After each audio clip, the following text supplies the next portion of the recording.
Paulo Donizete, nós assistimos hoje, né? Acho que hoje que foi noticiado que o Cuca, técnico, né, já ex-técnico do Corinthians, saiu do Corinthians. Não sei se ele foi demitido ou se ele pediu demissão, mas enfim, ele saiu porque houve uma pressão muito grande da torcida do Corinthians. Houve uma campanha nas redes também, feita por mulheres, porque o Cuca tem um evento, um episódio do passado de estupro, né? Foi acusado de estupro, acho que em 1987. A torcida gritou bastante e ele saiu. Como é que você observou esse episódio aí, que é um episódio que mexe aí com, enfim, com o mundo do esporte e pode ser muito bem recebido por um lado, né? Porque as redes e a sociedade está cobrando esse tipo de é, questão dos seus líderes, enfim, dos seus técnicos e jogadores. Eu acho que é um episódio da maior importância, né? Que nós estamos na terceira década do século XXI e estamos avançando.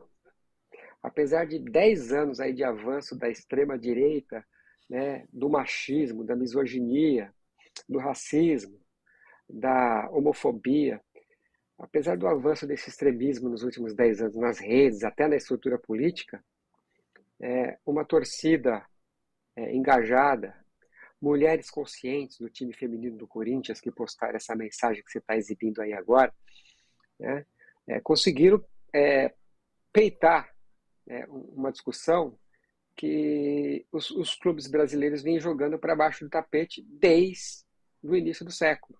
Né? O Cuca até é técnico desde 1998.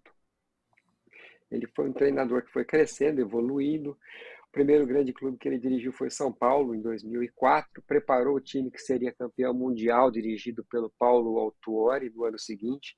Depois dirigiu todos os grandes clubes, do chamado G12 aí do futebol brasileiro, os grandes de São Paulo, os grandes do Rio de Janeiro. Só não dirigiu o Vasco e só não tinha dirigido o Corinthians e o Internacional. Acho que o Cruzeiro também não.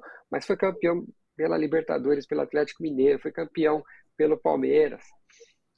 E em todos esses times, essa discussão não veio com esse peso que veio agora. Por quê? Porque outros casos vêm ocorrendo e deixando a sociedade indignada. No mundo do futebol, teve o caso do jogador Robinho, né? Teve o caso do jogador Daniel Alves, né? Dos jogadores de seleção brasileira, que indignou as pessoas. Né? E agora chegou o Cuca no time errado, na hora errada. Né? Porque a torcida não perdoou. Né? O Cuca ele foi condenado à revelia por estupro. Ele e mais dois colegas de Grêmio, em 1987, fizeram estuprar uma menina de 13 anos, uma criança de 13 anos. Né? E tinha mais um colega envolvido que não foi condenado porque teve uma pena mais leve e foi julgado à revelia porque não compareceu. Ou seja, não se defendeu. Ele foi julgado à revelia porque não se defendeu, porque não tinha defesa. Você dizer que você teve uma relação consentida com 4 marmanjos envolvendo uma garota, uma menina de 13 anos, é vergonhoso. Vergonhoso. Até porque, mesmo que fosse uma relação consentida, um homem deveria ter vergonha desse termo, consentido, porque o consentido, dentro de uma sociedade machista, opressora, misógina, muitas vezes pode significar, né, uma aceitação por omissão, por incapacidade de rejeição. Né? A relação boa é a relação desejada. Até a relação consentida deveria ser constrangedora para os homens.